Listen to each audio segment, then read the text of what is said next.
Did you see this link I sent that NASA is sending a manned mission to not land on the moon, but orbit the moon and come back next year? That's pretty cool. They're going to go around the moon and come back. No sooner than February 6th. I vibe that as this year. Do I have it wrong? I think it's this year. Oh, I thought you just said next year. Maybe I misheard. Oh, yeah. Yeah, I think it's this year. No sooner than February 6th does give them a lot of leeway. An infinite amount. Yeah. That could be 2057. That's cool. My friend Taha is a NASA guy, and he handles like data transfer for that Artemis program. He gave me a mission patch from Artemis that I've got for my cannonball jacket. It's pretty cool. That's cool. Pretty dope, man. You know, like I guess it was Michael Collins, or no, it wasn't Michael. It was the Apollo 13 guys were like the farthest, I guess, from Earth that anybody's ever been. Michael Collins went around it while Buzz Aldrin and Neil Armstrong were on the moon, but the Apollo 13 guys that couldn't land were on a farther orbit out, so they could slingshot back to Earth. Like they were like the 3 farthest people from Earth that have ever happened in history. So like if this guy, like this manned mission they're sending next, it goes even farther than that, they'll be like the farthest people from home in history. That's pretty cool. I wonder if it beats all the other countries as well. Yes. I don't know. I don't think any other countries have put a man around the moon either. I don't think so. I know like Russia and China have put some landers on the moon. India has too. Mexico might have. It seems like it's easy to lander on there these days. But I don't think anyone has sent a man out to go around the moon even, except for the United States. Yeah, I don't think anybody's been outside of like, I guess, low Earth orbit even. I mean, like it was just the Apollo missions would have been it. Yeah. That's what Google says. Apollo 13, I guess, is the farthest we've been. That's what you said, right? Yeah, Although I guess there's like the Cold War rumor that like the Russians sent a manned mission there and they didn't make it and they just kept it quiet.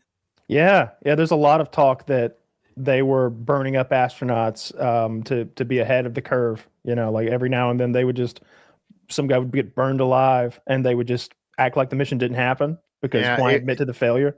He was not loyal enough. I always feel bad about the monkeys and stuff they send up there. Like Bobo just gets sent up there and left to suffocate or whatever. So I looked it up one time because, like, you hear all these stories about the Russian space program. Like, you just assume they're like up there with like screen doors and duct tape and PVC pipe and stuff. But if you look, like I looked into the fatality rates for both the U.S. and the Russian space program, they have an almost identical, it's a 1% fatality rate, identical with both space programs. However, the U.S. actually loses more people in space or on the way to or from space.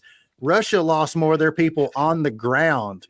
Like one time, like some guys landed because, like we land out in the ocean, they pick them up, big photo, ticker tape, all that kind of stuff. Mm-hmm. The Russians would land out in like the middle of Siberia. Like days away sometimes, like, too far out to get helicopter because they can't carry the gas. Like they had some guys that like landed out there and like they couldn't pop the bolts on the capsule and they just ran out of air before they could get to them. Some other cats like landed and got out and like were like literally like attacked by wolves and were killed. Some other guys like were like landed and like they were like waiting over through the night, I guess, for the people to come and get them. And like a wind came up, picked up their parachute and drug them off a big cliff. Like they were losing dudes on the. You have a better chance, like back in the 60s, you had a better chance of getting back to Earth alive with the Russians than you did with the Americans. But once you were on the ground, you were screwed. However, despite having a 1% fatality rate, that is not the most dangerous job in the world.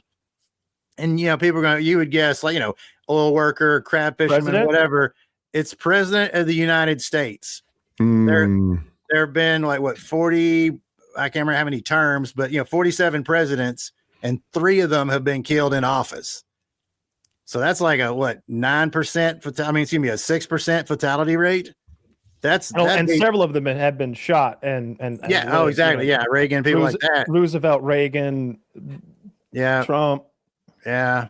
So I guess like Harding, I can't remember whoever else got assassinated, and then like Hamilton got shot by Aaron Burr, but did that shot kill him or was that just a duel? I don't remember. I thought that was a duel. Yeah, but anyway, like that beats the shit out of like saturation diver. And like, there's a lot of jobs out there with a pretty high fatality rate that pay a shit ton, but President of the United States, the most heavily guarded person in the world, still the most likely to get killed on the job than any other job out there. I always thought logging was the most dangerous job. I wonder. I'm sure it is, but but the most dangerous regular job, I'm thinking. Regular job. Yeah. I mean, obviously president, not regular job, but nonetheless, 6% or 6 and change or whatever that math works out to. I went to art school. I don't do math, but like, that's pretty crazy though, man. Like 6%. That's a really good chance you're going to die. Logging has a, let's see, 3.7 average rate. Yeah, logging is the most dangerous by far. That's not something like president. Number 2, what do you think? Number 2, it's also a trade. Is it totally unrelated to logging? It's not like a different kind of logging. I would guess some kind of underwater welding or something. Offshore rigging. Is that its own trade? What would that be? Those aren't in the top 5. Really? Underwater welder, not either? Nope. Wow. Okay, hold on. Okay. Crab fisherman. It's a trade. That is number 3. Fishing and hunting workers. Okay. So I got 1 and 3. I'm feeling pretty good. I'm family feuding this.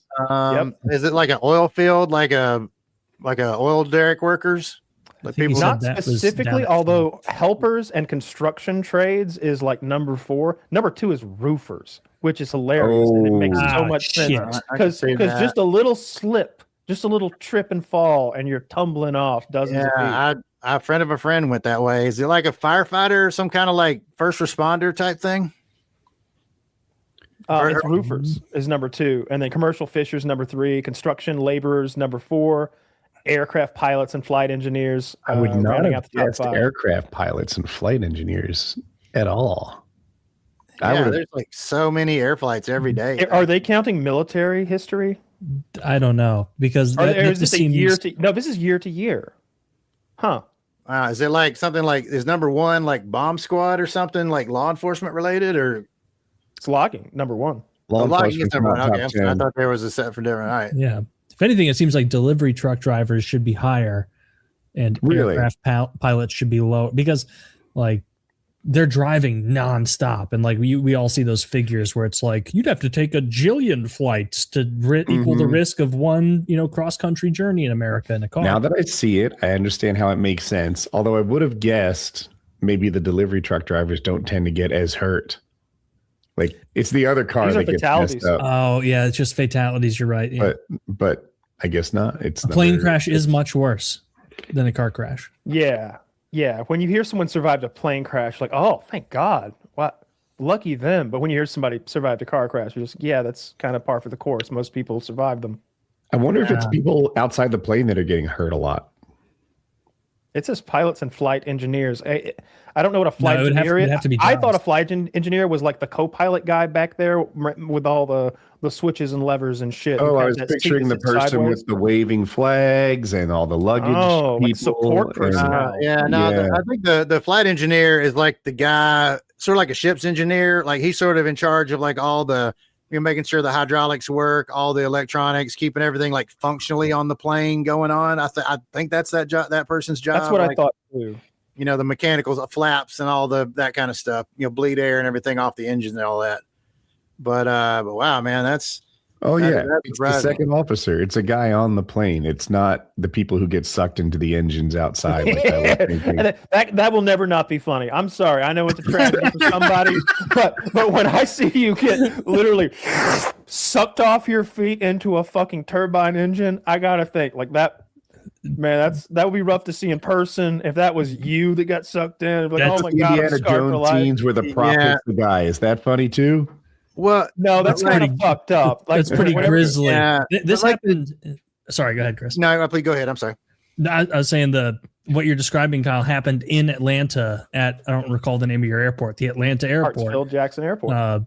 Like maybe 2 years ago, some lady got sucked into an engine because she was just traipsing about, I guess, beyond the yellow line. It was like one of those workers Woody was referencing. Like usually stoned. Someone who she was stoned. Yeah. How would they do that? You just test one little piece of pulp on the other side. Like the guy who was in charge was like, we had just had the safety meeting where I explained to everyone, and she was standing right next to me, and I explained to everyone that because the plane had a malfunctioning the engines had to stay at 15% on the ground, and they would not be powering down on the left side. Everyone was made aware, and she kept approaching until she was just taken off her feet and sucked in. We were screaming at her not to, and she didn't hear us. And it's like, this is all on her. That's Like, crazy to be her. told multiple times, like, hey, take a longer route to the luggage to grab because you're going to get sucked in. And then to hear that and be like, bullshit. The screaming I get because they double up on hearing protection and there's a jet engine. But I mean, I would imagine they were saying this in like their briefing, like not like, hey, last second, guys, don't walk near the engine. Both. Yeah, I'm sure. Yeah, he said that we were. And then there's that screaming at other her. video where this guy commits suicide via turbine engine. He's like running onto the tarmac, and they're trying to stop him, and he's just like, like he Superman's into it, like it's gonna. And it just, I saw the pictures of the blades; they're all broken and chipped up, and there's just meat all inside the like front of the engine. Yeah. That guy's flight had been delayed for the last time. He's like, I'm taking the fight to Southwest directly. If American Airlines had anything to do with it, I would not be surprised, man. That is the most diabolical. I fly 50 times a year. That is the most diabolical airline of all time.